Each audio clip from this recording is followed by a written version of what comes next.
नमस्कार सर, मैं खबरीलाल बोल रहा हूँ। ओ खबरीलाल, आज के मुख्य समाचार ये हैं कि प्रलयनाथ गुंडा स्वामी ने खतरनाक किलर बब्बन खूनी को आपको खत्म करने के लिए एक बहुत बड़ी सुपारी दी है। हमारे नाम की सुपारी खाने वाले को जिंदगी भर दांत चबाने पड़ेंगे।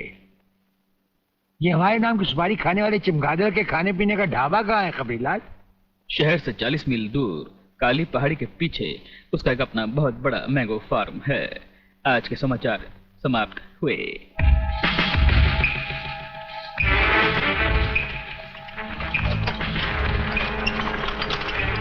चौबे गंगवा, ये माल जो तू आसाम और यूपी भेज रहा है तगड़ा है ना? तगड़ा क्या सरकार, ये नंबर 1 फसल है, नंबर 1।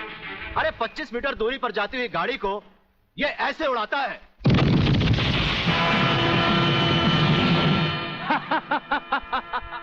देखा सरकार, ये अपनी बम फैक्ट्री में बना हुआ मैंगो का कमाल।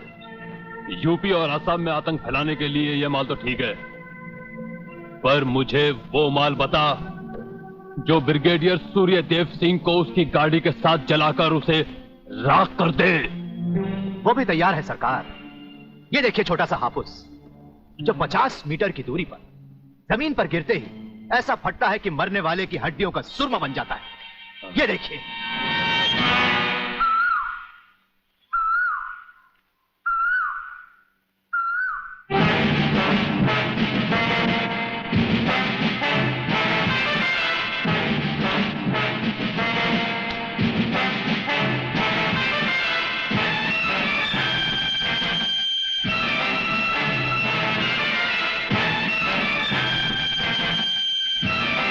कौन हो तुम? लगता है बब्बन मियां ने कल रात अपनी आंखों में सुरमा नहीं लगाया, जरा कम दिखाई देता है। ब्रिगेडियर सूर्यदेव सिंह? हाँ, ब्रिगेडियर सूर्यदेव सिंह। बब्बन मियां, हमें तो उसी के हाथों से मरना है जिसने हमें इस दुनिया में पैदा किया।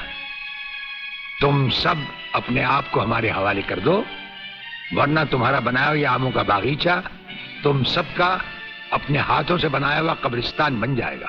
तो आओ आगे और पकड़ लो मुझे, मगर इतना याद रखना कि जहां तुम खड़े हो उस पेड़ से लेकर मैंने अपने चारों तरफ माइंस बिछा रखी हैं। अगर इसके अंदर तुमने पैर रखने की भी कोशिश की तो तुम्हारे चीचड़े उड़ जाएंगे। यकीन नहीं आता तो ये देखो।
जीवनलाल टंडेल, प्रलयनाथ को इतना बेवकूफ मत समझो।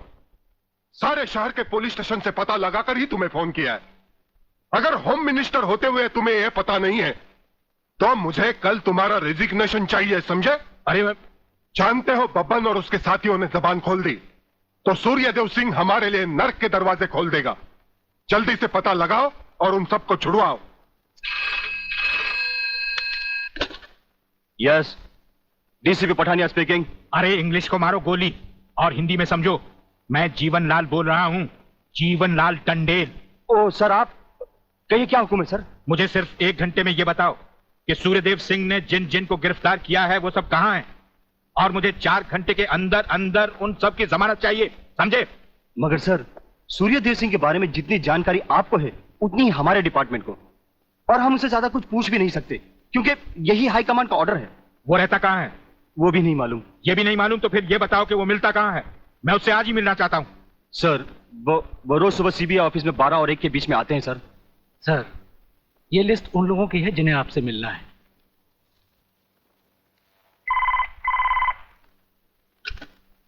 सर, मंत्री जी आपसे मिलना चाहते हैं।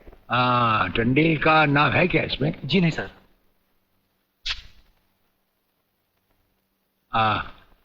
आज तो हम अपना एक एक मिनट दूसरों को दे चुके हैं, दम लेने की भी फुर्सत नहीं होगी। ऐसा करो, मंत्री जी को कल दोपहर के बाद की कोई भी अपॉइंटमेंट दे दो। Okay sir.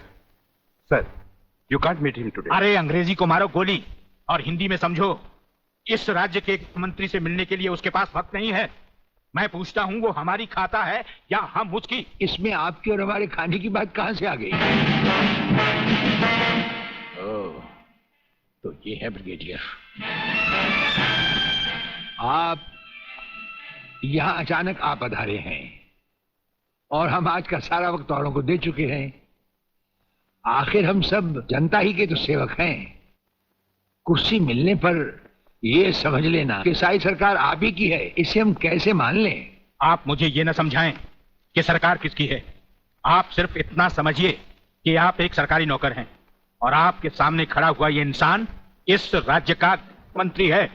खादी के कपड़े पहनने से और टोपी लगा लेने से कोई महात्मा गांधी नहीं बन जाता। और सुनिए, हमें नेताओं की भाषा ना तो पहले समझ आई थी और ना कभी आएगी। भाषा छोड़ो ब्रिगेडियर, मैं जो आपसे कहना। आपने जो कुछ भी कहना है कल कह लीजिएगा। आपकी अपॉइंटमेंट नोट करवा दी गई है। और एक बात ये भी याद रखिए कि हमसे बगैर अपॉइंटमेंट के कोई नहीं मिल सकता।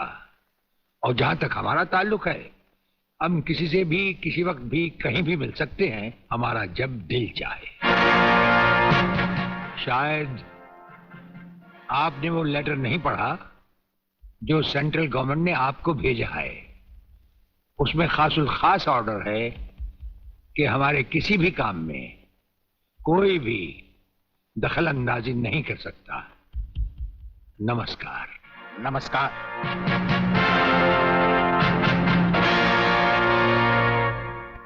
Hello, inspector Wagle speaking. No, suspended inspector Shivaji Rao Wagle speaking. Sir, DSP साहब ने आपको अर्जेंट बुलाया है। कल से ड्यूटी ज्वाइन करनी। फिर? इंस्पेक्टर वागले, तुम्हें शायद मालूम नहीं कि तमाम पुलिस ऑफिसर्स की फाइल्स देखने के बाद ब्रिगेडियर सूर्यदेव सिंह ने सिर्फ तुम्हें चुना है। सर, अब तुम दोनों को मिलकर काम करना है, लेकिन तुम पूरब हो तो वो पश्चिम है। इसलिए सीनियर ऑफिसर होने के बावजूद मेरी तुमसे रिक्वेस्ट है कि ब्रिगेडियर सूर्यदेव सिंह के साथ मिलकर जो भी खेल खेलना हो, शांति और ठंडे दिमाग से खेलना। सर।